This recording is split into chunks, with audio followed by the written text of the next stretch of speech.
দেখো বন্ধুরা, রোজকার মতো আবারও সকাল সকাল উঠে পড়েছি। এবার কাজের জন্য বেরিয়ে যেতে হবে।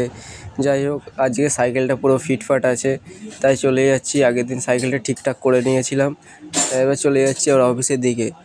অফিসে দেখো, জায়গাটাকে তোমরা কেউ চেনো নাকি দেখে নাও, তাহলে কমেন্টে বলো। চিন্তায় পড়ে গেছে পার্সেল পাবে কি পাবে না, আজকে হবে কি হবে না। এই দাদাটাকে দেখো, শুধু সারাক্ষণ এদিক ওদিক করে, ঘুরঘুর করে, হাত পা নাড়ায়, নাড়াবে তো নাড়াতেই থাকবে।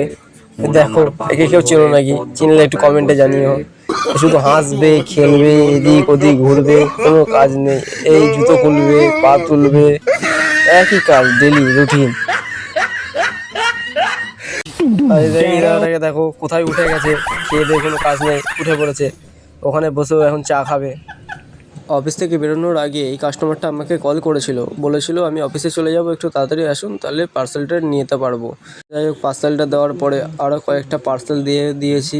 এখানে দেখো আমাদের একজন দাঁড়িয়েছিল। যাই হোক, এখানে দুটো পার্সেল ছিল একই বাড়িতে।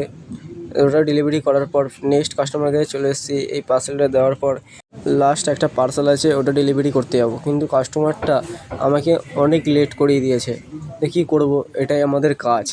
আমরা সময় মতো আসছি, কিন্তু ডেলিভারি করতে পারছি না। যাই হোক, বেশি কথা না বলে পার্সেলটা দিয়ে দিই। এটা এক্সচেঞ্জ ছিল, জাস্ট একটা জুতো।